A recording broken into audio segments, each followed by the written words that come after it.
que significa ser mulher se tudo depende de autoidentificação? No debate contemporâneo sobre gênero, muitas pessoas afirmam que ser mulher não depende de biologia, comportamento ou papéis sociais, mas apenas de autoidentificação. Nesse entendimento, basta a pessoa declarar eu sou mulher para que os outros a reconheçam dessa forma, sem questionar ou exigir critérios externos. Porém, surge um problema lógico evidente. Para alguém se identificar com algo, esse algo precisa ter definição. Se alguém diz que se identifica com o estilo emo, nós sabemos do que se trata. Roupas pretas, cabelos lisos, músicas tristes, estética sombria. Se alguém diz que se identifica com o catolicismo, sabemos que se envolve crenças específicas, práticas e valores religiosos. Mas quando alguém diz que se identifica como mulher, o que isso significa concretamente se ser mulher? Não é ter cromossomo XX, não é ter certas características corporais, nem se comportar de determinada forma, nem ocupar papéis de gênero específico na sociedade. Se ser mulher não significa nada objetivo, como que exatamente a pessoa está se identificando? A definição circular. As explicações costumam cair em uma definição circular. Ser mulher é ter uma identidade interna de ser mulher. Mas o que é essa identidade interna? Ah, é se sentir mulher. E o que é se sentir mulher? Ah, é ser mulher. Esse ciclo não explica o que é ser mulher de fato, apenas reafirma a autoidentificação como justificativa em si mesma, sem conteúdo definível. A impossibilidade de compreensão externa. Sem uma definição concreta, ninguém fora da pessoa que se declara mulher pode compreender ou verificar o que isso significa. Torna-se algo puramente subjetivo, equivalente a dizer que se tem um espírito interno ou um ser mágico dentro de si, exigindo que os outros tratem essa afirmação como uma verdade absoluta sem questionamento, mesmo que não exista forma de comprovar ou entender o que isso quer dizer. Se ser mulher depende apenas da palavra da pessoa, qualquer um pode mentir. Sem critérios objetivos, a palavra mulher se torna vazia, pois se qualquer um pode ser mulher só por dizer que é, então mulher não significa nada além de uma afirmação pessoal sem qualquer base comum. O esvaziamento da categoria mulher. Ser mulher sempre foi entendido como uma condição material e social, baseada em corpo e sexo biológico, baseada em uma socialização marcada por sexismo e misoginia desde a infância, e baseada em experiências concretas como menstruação, gravidez e a vulnerabilidade a certas formas de violência. Quando ser mulher passa a depender exclusivamente de autoidentificação, esses elementos materiais e sociais são ignorados, o que enfraquece a luta feminista por direitos específicos para mulheres. Se mulher é apenas um sentimento, fica impossível proteger mulheres em espaços seguros ou lutar por políticas que atendam suas necessidades específicas. Eu sou preconceituosa por estar questionando? Respeitar não é a mesma coisa que obedecer crenças pessoais. Respeitar pessoas não significa concordar com tudo que elas dizem ou acreditam. Você pode tratar alguém com educação sem aderir a pronomes inventados, neogêneros ou mudanças constantes de identidade. Se alguém diz sou uma gênero ou sou eu, você não é obrigado a acreditar ou participar disso, pois isso se baseia em crenças objetivas e não em fatos. O movimento atual não pede apenas respeito, mas exige que todos adotem suas crenças pessoais. Como, por exemplo, que gênero é fluido ou que um homem pode ser mulher e uma mulher pode ser homem sem ter disforia de gênero. E apenas com base em comportamentos, gostos e vestimentas. Eles exigem que isso seja tratado como uma verdade universal, que todos mudem a linguagem, pronomes, todes, deus, etc., mesmo sem sentido linguístico ou necessidade real. E que espaços e políticas de expressão sejam mudados com base em identidades subjetivas e não em realidade material. E isso cria conflito, pois obriga os a participar de crenças pessoais, confunde regras sociais objetivas, homem e mulher, com sensações individuais, e traz inseguranças em ambientes femininos e espaços separados por sexo. Qual a necessidade de trocar de gênero? Na maior parte dos casos de autoidentificação sem disforia real, não há necessidade objetiva. Vários fatores influenciam. Busca por pertencimento e identidade em um mundo fragmentado, desejo de se sentir especial ou diferente, pressões de nichos online, onde ser trans ou não binário é visto como status social, confusão emocional muitas vezes relacionada a inseguranças pessoais, personalidade ou traumas, e na maioria dos casos não há disforia clínica, apenas confusão de identidade transformada em questão de gênero. Qual a dificuldade de entender que você é de um gênero específico e tem a personalidade e ponto? Não tem nenhuma dificuldade lógica nisso. Você pode ser um homem sensível, artístico e calmo e uma mulher forte que gosta de carros e luta, sem precisar mudar de gênero. Mas o discurso atual mistura personalidade com gênero, ensinando que, se você não se encaixa em estereótipos de gênero, talvez seja trans ou não binário. Isso reforça os mesmos estereótipos que dizem combater, transformando características de personalidade, sensibilidade, força e gostos em justificativa para mudar de gênero, ao invés de ensinar que é normal ter a personalidade que tiver, independentemente do seu sexo. Reforçar rótulos para combater rótulos. Uma contradição na luta pela igualdade? Movimentos sociais em prol dos direitos das minorias têm buscado ampliar a visibilidade e reconhecimento de diferentes identidades e grupos historicamente marginalizados. Um dos desdobramentos mais visíveis desse processo é a crescente complexificação das siglas e rótulos, como no caso do acrônimo LGBTQIA+, que inclui múltiplas orientações sexuais e identidades de gênero. Embora essa solução tenha como objetivo promover a inclusão e combater preconceitos, surge uma crítica fundamental. Será que reforçar rótulos e categorias é de fato uma estratégia eficaz para combater a lógica excludente dos próprios rótulos? Primeiramente, é importante reconhecer que os rótulos e categorias sociais historicamente serviram para segmentar, excluir e hierarquizar pessoas dentro da sociedade.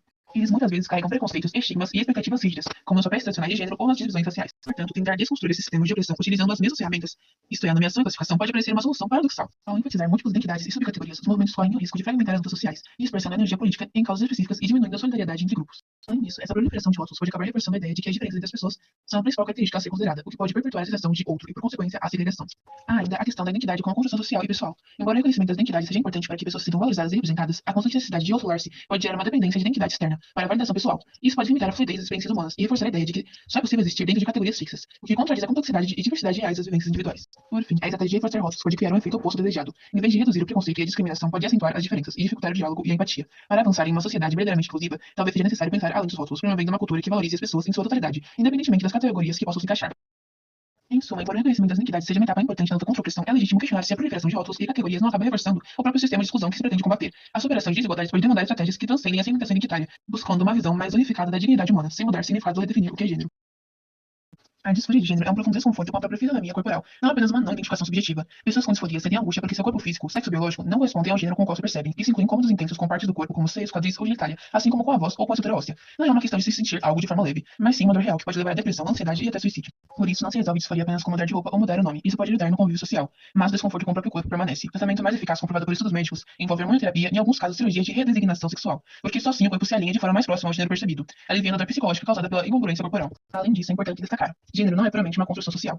Se fosse apenas social, bastaria tratar a mente ou educar a sociedade para que a disforia desaparecesse. Mas não é o que acontece. Crianças trans demonstram esse desconforto antes mesmo de compreenderem normas sociais de gênero, indicando que há fatores biológicos e neurológicos envolvidos na formação da identidade de gênero. Se gênero fosse só uma construção social, não haveria necessidade de tratamento hormonal ou cirurgias, e a angústia desapareceria com a castração externa, o que não ocorre. Portanto, a disforia de gênero é sobre o corpo, não apenas sobre a mente. Exige respeito, compreensão e um olhar científico responsável, porque se trata de uma condição que envolve o sexo biológico, a estrutura corporal e a necessidade de tratamento médico para possibilitar a qualidade de vida a quem sofre com essa condição.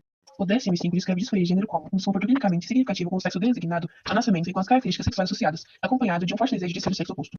Os critérios incluem desejo intenso de remover características sexuais do corpo, como genitália, seios e pelos, desejo de possuir características sexuais do sexo oposto, genitálias, traços corporais e voz, e sofrimento intenso que afeta a vida social, estudos e trabalho. O ponto central está no incômodo com parte do corpo, não apenas em preferências de brinquedos ou roupas. Anatomia e inevitabilidade de hormônios e cirurgias. Se fosse apenas uma questão de gostar de coisas atribuídas a meninos ou meninas na sociedade, não haveria incômodo físico com o corpo.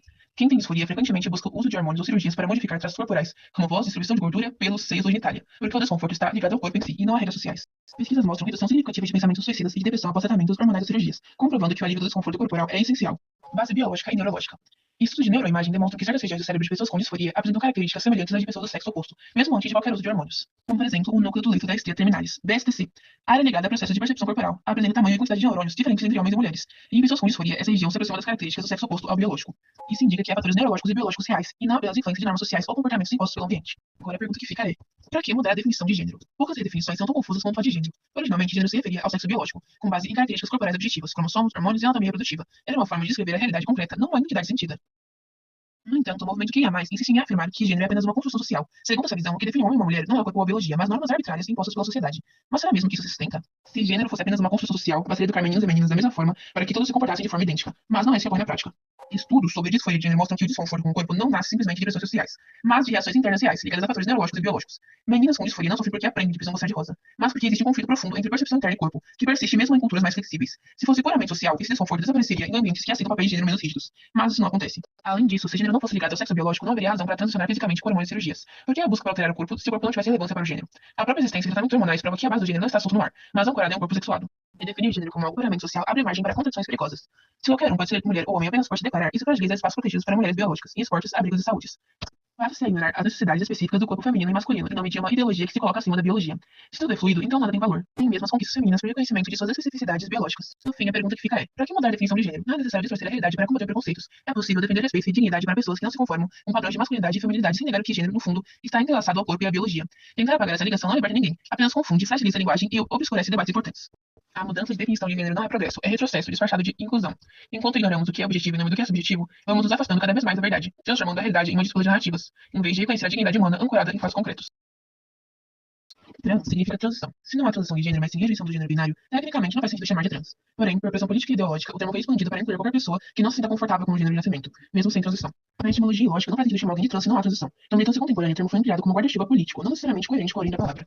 Porque muitos dizem LGB e não LGBT. LGBT significa lésbicas, gays e bissexuais. Essas orientações falam de atração sexual por pessoas do mesmo sexo, algo objetivo e imutável. Quando o T, que é trans, entra, o T não fala de orientação sexual, mas sim de identidade de gênero. Isso mistura assuntos diferentes. LGB é quem você ama ou deseja, e o T é quem você sente que é. Muitos defendem separar o T porque as pautas e necessidades são totalmente diferentes, a inclusão do T trouxe junto ao ativismo queer, que começou a distorcer o movimento. Por isso, existem grupos como LGB Alliance. Usam LGB para focar apenas nas questões de sexualidade, deixando fora ideologia de gênero. Muitos defendem separar o T porque as pautas e necessidades são totalmente diferentes, e a inclusão do T trouxe junto ao ativismo queer, que começou a distorcer o movimento. Por isso, grupos como a LGB Alliance usam LGB para focar apenas nas questões de sexualidade, deixando fora ideologia de gênero. O sentido de trans se deformou tão rápido assim? Sim, se deformou em menos de 10 anos. Originalmente transgênero, eram pessoas com disforia de gênero desejando transição social e corporal para o sexo oposto. Atualmente, sob a influência do ativismo queer, trans passou a incluir pessoas não binárias, mesmo sem transição, gênero fluido, pessoas que não se sentem confortáveis com o gênero, mesmo sem disforia, e pessoas que mudam de gênero de acordo com o humor, gênero fluido, gender flux. Ou seja, perdeu o sentido original de transição e virou qualquer identidade de gênero que fuja do padrão. Teoricamente, T significa transgênero e Q significa queer, que são coisas diferentes. T é quem deseja transicionar de gênero, e queer é quem rejeita rótulos e categorias, podendo incluir qualquer identidade fora do padrão. Na prática atual, o ativismo queer se apoderou do T e usa o T para incluir não binário, gênero fluido, agênero e etc. Usa o T para validar ideologias como gênero é um espectro, misturando tudo sobre o mesmo guarda-chuva. Logo, o T virou um Q disfarçado dentro do movimento, servindo de ponte para pautas queer invadirem o movimento LGBT nacional. Porque existe diferença entre trans e travesti. A diferença entre trans e travesti existe justamente para mostrar que gênero não é questão de roupa ou aparência, mas sim de corpo e biologia aliadas ao sofrimento real da disforia de gênero. Transsexual é a pessoa que tem disforia de gênero diagnosticada, ou seja, sofre por ter o corpo incompatível com seu sexo sentido, e por isso busca transição corporal com hormônios e cirurgias. Essa pessoa deve ser chamada pelo nome que quiser, porque a transição é um processo sério, difícil e envolve alterar o corpo para alinhar ao sexo oposto, sem um tratamento reconhecido pela medicina, inclusive no DSM-5. Aqui, gênero é biologia e disforia, e não roupas. Travesti, por outro lado, é uma pessoa geralmente homem biológico que se veste, se apresenta ou se comporta com características femininas, mas não busca transição corporal completa. É uma identidade social e cultural, não médica. estética está ligada a uma expressão de gênero feminina, mas o corpo permanece biologicamente masculino, mesmo que utilize hormônios ou faça modificações estéticas parciais. Ou seja, travesti continua sendo homem, pois tem o corpo de homem, independentemente de suas roupas. E transgênero é do gênero oposto, pois fez a transição corporal hormonal para o gênero oposto. Da luta por amor ao caos ideológico. Como quem é mais contraria o verdadeiro sentido do LGBT? O movimento LGBT nasceu como uma luta legítima por dignidade, respeito e reconhecimento. Seu coração estava na ideia de que amar alguém do mesmo sexo não era perversão, e nem doença, e nem crime. Era apenas amor. A mensagem era clara: o amor não tem gênero, e a capacidade de amar com verdade, carinho e fidelidade não deveria ser reduzida a um ato sexual ou genital. Nos primeiros tempos, o LGBT lutava contra estereótipos que sexualizavam e marginalizavam os homossexuais. O objetivo era justamente quebrar o preconceito de que ser gay era ser promíscuo ou pervertido e mostrar ao mundo que o amor entre dois homens ou duas mulheres podia ser tão puro quanto qualquer outro. Falava-se em compromisso, em afeto verdadeiro e não em fetiches e libertinagem ou provocações públicas. Porém, com o tempo, o movimento se fragmentou e surgiu o que é mais. Sigla que hoje engloba queer, intersexo, assexual, pan, não binário, agênero e outras dezenas de identidades fluidas. A pauta deixou de ser sobre amar e viver com dignidade e passou a girar em torno de linguagem forçada, negação da biologia, sexualização precoce e relativização de valores morais. Hoje o termo queer não apresenta apenas diferença, ele abraça o caos como forma de identidade, a destruição de qualquer limite. Em vez de lutar por um espaço digno na sociedade mundial, ele luta para desconstruir a sociedade como um todo, questionando até mesmo o que é homem, mulher, corpo e certo e errado. E o pior, há quem defenda práticas sexuais normais, como BDSM, fetiches extremos, sexo anal e oral como normais necessários, além da exposição públicas e até a erotização do ambiente infantil, sobre o esforço de expressão de gênero ou educação sexual inclusiva. Essas práticas sexuais anormais que envolvem dor, humilhação, dominação ou atividades que vão contra a ordem natural do corpo não são necessárias para um casal que busca um amor verdadeiro, respeito e intimidade saudável. Pelo contrário, o amor genuíno pode e deve se manifestar por meio do afeto, da parceria e do cuidado mútuo, sem apelar para comportamentos que podem ser prejudiciais fisicamente ou emocionalmente. O que antes era um pedido por respeito se tornou, em muitos casos, uma exigência de aceitação irrestrita a qualquer comportamento, por mais perturbador, ofensivo ou desrespeitoso que seja. Quem discorda é imediatamente taxado de preconceituoso, retrógrado ou opressor, mesmo quando fala com argumentos, valores e bom senso. Assim, quem é mais traiu o coração do LGBT. O amor deixou de ser o centro. A dignidade foi substituída pelo extremismo. O que era para ser uma luta bonita pela aceitação virou em muitos lugares um espetáculo de provocações, confusão e agressão à ordem natural das coisas, manchando totalmente a imagem do movimento, se mostrando extremistas e atraindo mais preconceito, ignorando a moralidade e propagando o ódio, ao invés de lutar contra ele. Concluindo, existe claramente uma conflição de uma parte do discurso quem é mais, principalmente na vertente não binária e genderqueer, que se popularizou nos últimos anos. A ideia central que soa maluca para muita gente é mais ou menos assim. Gênero é uma construção social cheia de estereótipos. Então, para combater, vamos criar novas caixinhas baseadas nesses mesmos estereótipos, dar nomes novos para cada combinação de expressão de gênero e exigir que a sociedade trate cada rótulo como uma identidade distinta. É uma lógica claramente torta que, em vez de desconstruir papéis de gênero, cristaliza ainda mais a ideia de que a aparência e comportamento definem quem você é. E pior, torna isso uma questão de identidade central, em vez de algo que deveria ser só uma liberdade individual. Essa ideia não surgiu de um grande gênio idiota, mas se formou ao longo de debates dentro de câmaras acadêmicas de estudos de gênero e teoria queer, principalmente a partir dos anos 90 e 2000. É um caldo que mistura teoria pós-estruturalista, tipo Judith Butler, que falava de performatividade, mas foi interpretada de forma exagerada, teoria queer, que defendia romper normas sexuais, mas virou um guarda-chuva para qualquer não conformidade, e militância online, em Tumblr e fóruns, que transformou tudo em microidentidades e bandeirinhas. O resultado dessa confusão. Para combater o estereótipo, cria-se rótulo em cima de rótulo, mas o próprio ato de rotular valida a existência dos estereótipos como se fossem verdades fixas. Uma mulher que usa roupas largas e cabelo curto não é mais mulher, precisa virar não binária, isso é reforçar estereótipos e não destruir. No fundo, muita gente dentro da própria comunidade LGBT acha isso contraproducente, e por isso surge a cisão entre LGBT, orientação sexual e escolha de gênero real, e QIA+, identidades baseadas em gosto, estética ou microexpressões de gênero, ou identidade de gênero e ideologia de gênero. Limitação trans. Uma pessoa trans que não faz a transição sexual e apenas se identifica com os papéis sociais do outro gênero se torna escrava desses papéis, pelo menos sempre que tiver que se apresentar em público. Para ela ser reconhecida como tal gênero, ela terá que obedecer os papéis dele para sempre. Sem nenhuma transição sexual, ela não vai ter muita liberdade de moda ou de explorar outros estilos. Vai ter que se vestir e se comportar de um jeito específico para sempre. Se masculinidade e feminilidade é apenas uma invenção, por que ela deve ser um critério para ser de um gênero? Se é performance, por que nos definem? Se sabemos que são papéis rígidos e impostos, eles não devem nos definir e não somos obrigados a segui-los o tempo todo. Aliás, ninguém faz isso. Em casa ou em lugares que estamos confortáveis, agimos simplesmente de forma genuína. E é isso que nos define, quem nós realmente somos, e não o que performamos na frente dos outros. O comportamento humano é imprevisível e fluido, pois somos capazes de mudar por nós mesmos. E isso serve para todo mundo. Não tem nada a ver com gênero fluido ou cis. Cada um tem o seu jeito único de ser. E ele não se baseia em performance, e sim em personalidade em mente. Nós não precisamos de rótulos. A sociedade tem uma visão de que precisamos seguir padrões visuais e comportamentais para se encaixar, mas isso não é verdade. O problema não é quem rompe o padrão, mas o padrão em si. Simone de Beauvoir, 1949. Para ela, mulher é diferente de feminilidade. Mulher é o ser humano fêmea que a sociedade ao longo da vida molda para ser feminina, frágil, vaidosa, cuidadora e etc. Então, torna-se mulher igual a ser socialmente empurrada para desempenhar o papel de feminilidade. O problema, segundo Beauvoir, é justamente que esse papel aprisiona e reduz as mulheres. Agora, Judith Butler, anos 1990 em diante. Butler pega essa ideia e leva mais longe. Diz que não existe um núcleo de mulher além daquilo que é performado. Para ela, gênero é uma performance, repetição de gestos, roupas, posturas, discursos que dão a impressão de algo natural. Por exemplo, mulher delicada significaria que essa delicadeza não seria essência, mas uma série de atos repetidos que convencem todo mundo de que isso é ser mulher. Quando se diz que gênero é só uma performance, corre esse risco de parecer que mulher é apenas uma performance de feminilidade, o que apaga a realidade material das mulheres, como um grupo oprimido, que vive violências concretas, assédio, desigualdade e exploração. E também dá espaço para quem distorce a teoria e afirma que basta performar o feminino para ser mulher. Que no caso reforça os estereótipos que Beauvoir queria desmontar. Caso para Beauvoir, mulher não é feminilidade, mas a sociedade força as mulheres a se identificar com isso. E para Beauvoir, gênero, inclusive feminino, é performance, não essência, mas essa visão pode acabar esvaziando a luta material das mulheres, se interpretada de forma superficial. A diferença é que Beauvoir ainda vê mulher como uma categoria ligada à realidade material das fêmeas humanas. Butler questiona até essa base e coloca o foco nas performances sociais. Por fim, se conclui. A autoidentificação é uma crença. Ninguém é obrigado a acreditar em algo que é subjetivo. A autoidentificação é bem parecida com a religiosidade. Mãe, por que Deus fez isso? Filha, você não precisa entender, só precisa aceitar. É exatamente o mesmo discurso. Mas você precisa respeitar a pessoa, amá-la e ter empatia com ela. Se ela quiser ser chamada de iluminada por uma entidade ou de identidade fluida, você pode chamá-la assim, pois isso é sobre ela, não sobre a crença só. Se não fazer isso, fere diretamente o ego e a saúde mental dela, devemos sim fazer, pois aí está ferindo a pessoa. Mas não precisa acreditar no que ela diz. Jamais alguém deve impor um pensamento sobre você ou te impedir de questionar. Dizer que não precisa entender é só olhar para outras perguntas e não respondê-las. Uma pauta objetiva tem que ter um critério objetivo.